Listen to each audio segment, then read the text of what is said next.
Well, if you thought it couldn't get any worse, the Sixers suffer yet another brutal loss. People are firing shots at each other. Feels like the sanity of this team is hanging on by a thin thread. And man, do I have some things to say about it today. Let's go. Perfect.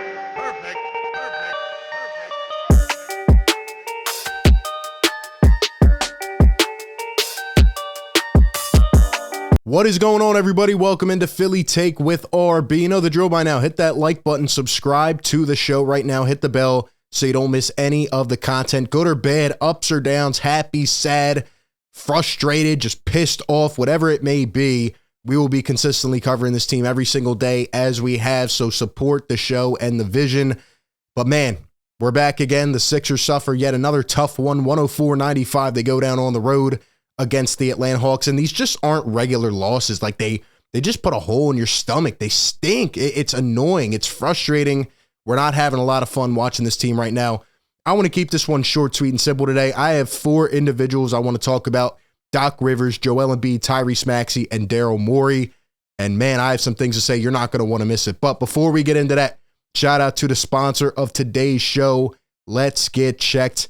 Let's Get Checked makes professional health testing much easier for you by allowing you to get tested without having to visit a healthcare provider. Right at home, you order one of their tests. They send you a kit like this right to your front doorstep.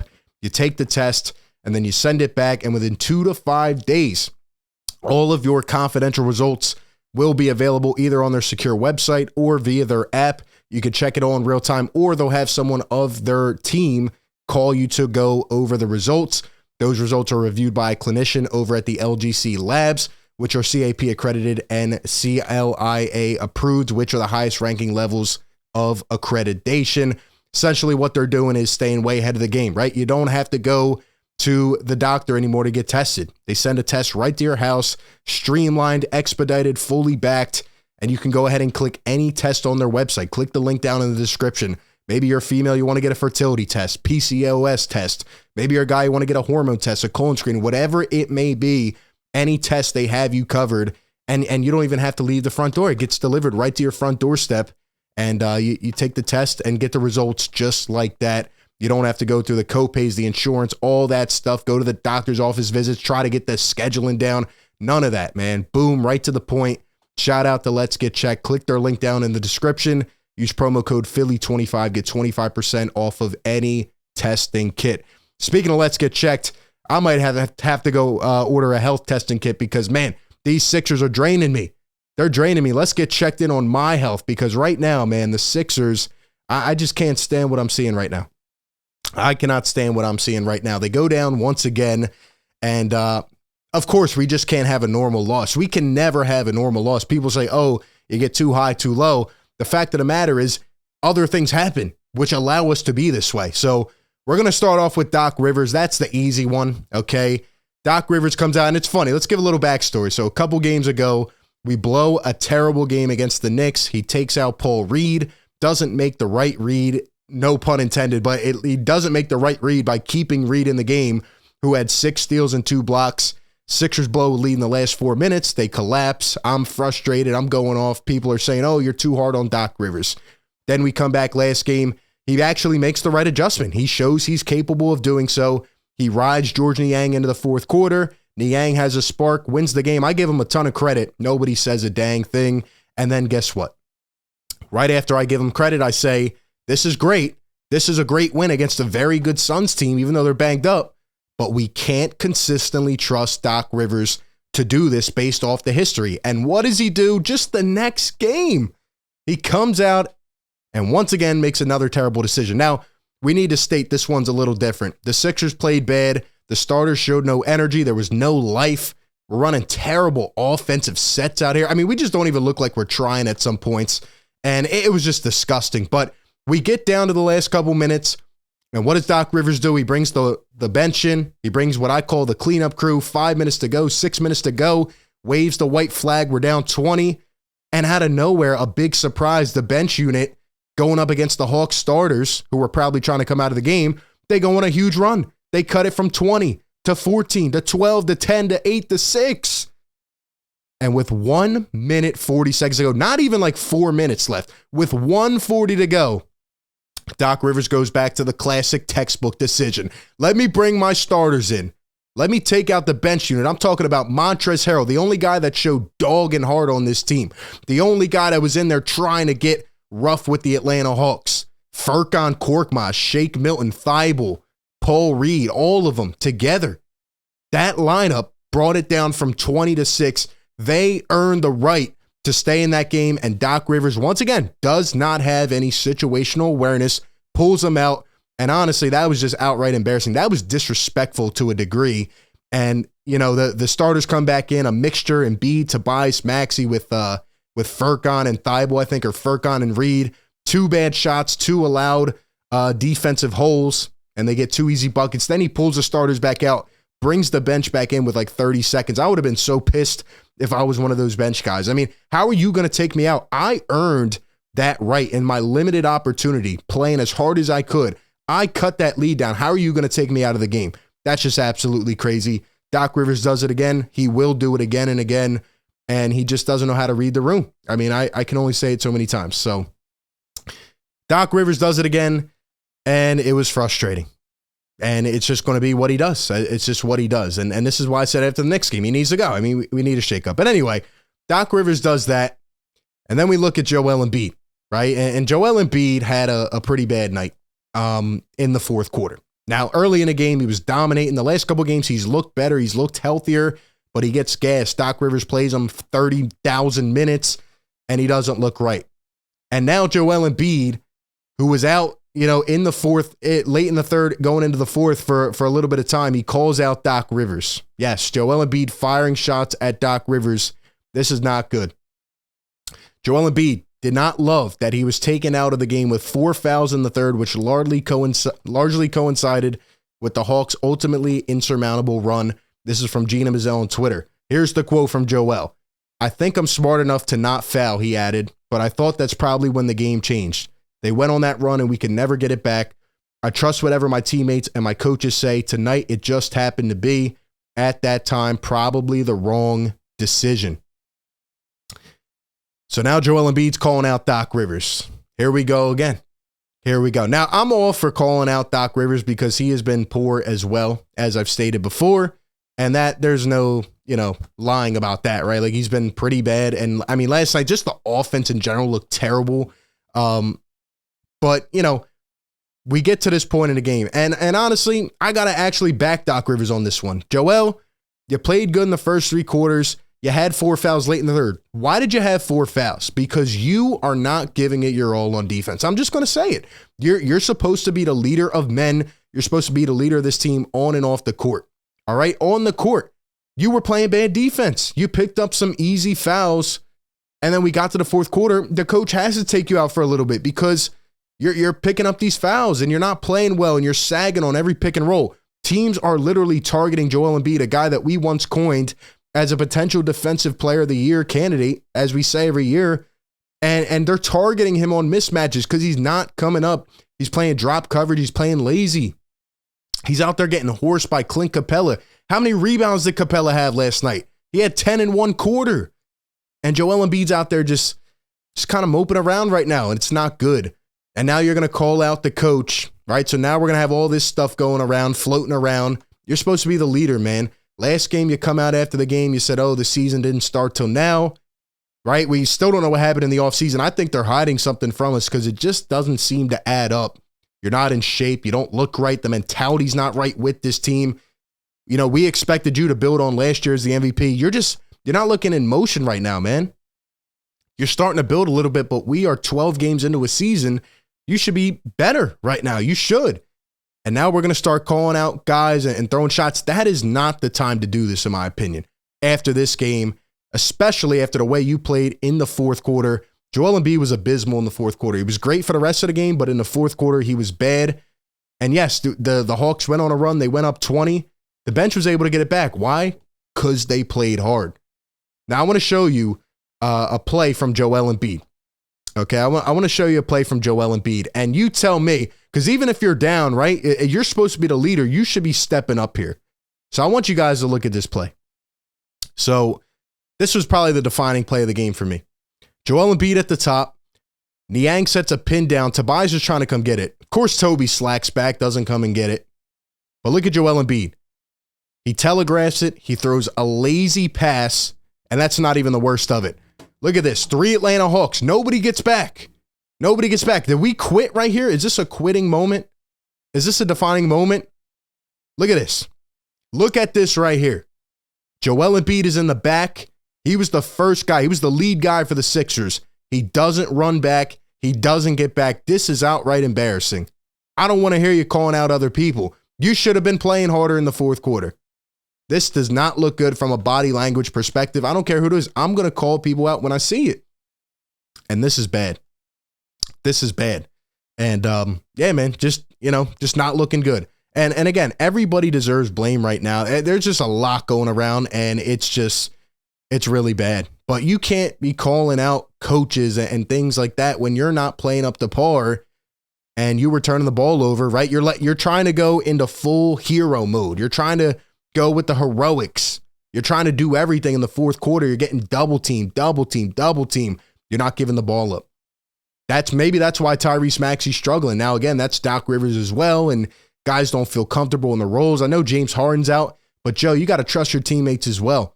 And in this fourth quarter, you did not, and it led to a lot of subsequent turnovers. So, I mean, this is just not good. This is just not good, and it needs to be corrected. And you just don't feel the togetherness with this team right now. Like something is missing. Something is missing big. But talking about Tyrese Maxey, so I just want to put up one play of yesterday. What this Sixers offense did. Shout out to this guy Steph No on Twitter. Great breakdown here.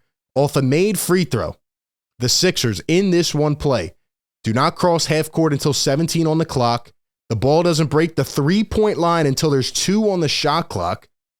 Tucker and an assistant coach yell that the play is not being run correctly. Tyrese Maxey and Daniel House disappear off the broadcast, and the Sixers give up a transition dunk.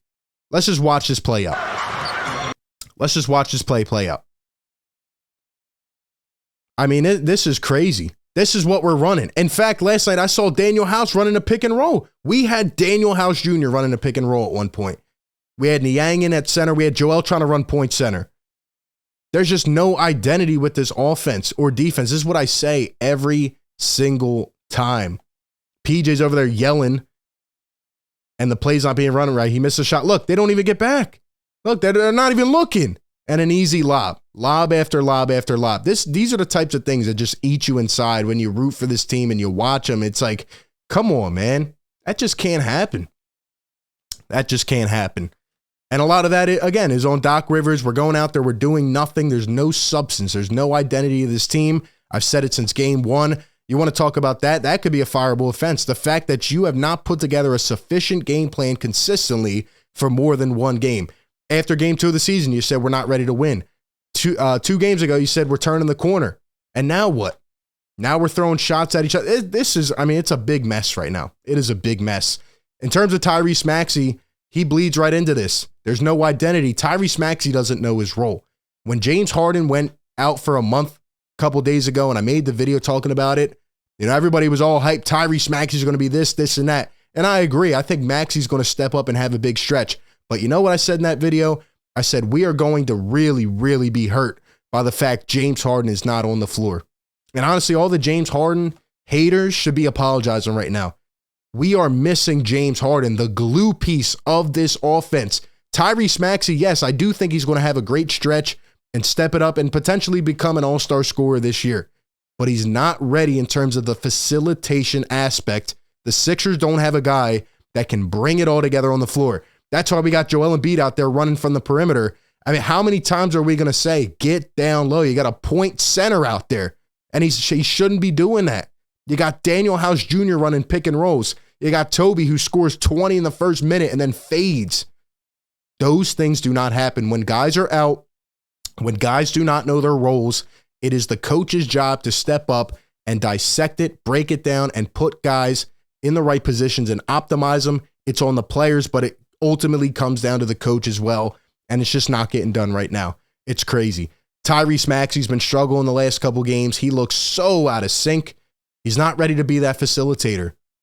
It's going to take some time. We need to break down this offense and shake some things up. But I don't know if it'll happen. And you got Joel Embiid, like I said, out there trying to play hero ball. So it's just not working well. The last guy I want to talk about is Daryl Morey. You guys know I'm a big Morey guy. I think he did a great job this offseason. And I don't want to hear we don't have talent. Because if we go, right, so we have the next 5 games at home against the Hawks tomorrow, the Jazz, the Bucks, the Timberwolves, and the Nets. I said for this 6-game stretch, including yesterday, we had to go 4-2. Now we're 0-1. If the Sixers go anything less than 3-2 in the next 5 games, I truly predict something's going to happen. I think it obviously will start with the coach. There's a lot of holes in this team. I think it'll start with the coach, and a shakeup will happen because it's needed right now. I said that a couple games ago. I stick with that. I mean, you need something because these guys just aren't even playing hard. Even on the defensive side, like we're just letting guys waltz right in for layups. We're not boxing out. There's no accountability. That's what we brought Doc Rivers in for. He's not holding anybody accountable, even himself. He's out there at the press conference last night, and he's blaming everybody else. But anyway, Daryl Morey. Don't give me this thing that we don't have enough talent. We do. Daryl Morey did a good job in acquiring talent. Melton's producing. Trez, when he gets the minutes, the opportunities can be formidable. But here's my problem with Daryl Morey right now. You talk about how you are such a fan of the game as well, right? And you really feel these things like the fans are. You're in connection with the fan base. You have to be crawling in your skin right now watching this team. Yeah, we win some games. Yeah, we don't. And it's so early. We're not even close to the All-Star break. We're 12 games in, and everybody had expectations for this team. Not even just Sixers fans. The national media is playing this team up, and we can't even look formidable against the Atlanta Hawks, against the Knicks, against the Wizards. You have to be crawling in your skin, and you got to step up and make a decision here. Maybe that's communicating with ownership. Maybe that's your call. Maybe it's not. I don't know. I don't know those things. But you cannot sit here and watch this go on. By the way, you haven't been doing so hot either. You let Charles Bassey go, he's balling with the Spurs in his first couple games. You let Isaiah Joe go, he's balling with the Thunder. All right? The blame falls on everybody right now. But it's so bad. Like, it's just, people aren't enjoying watching this team. And if Doc Rivers is going to keep implementing the same game plan and kind of play off the regular season, and it is what it is, you got to make a shakeup. You got to make something happen. And that falls on you as well, Daryl Morey. And, you went out and acquired these pieces. How many times are we going to go through this ever-revolving cycle of getting new guys and, trying something different?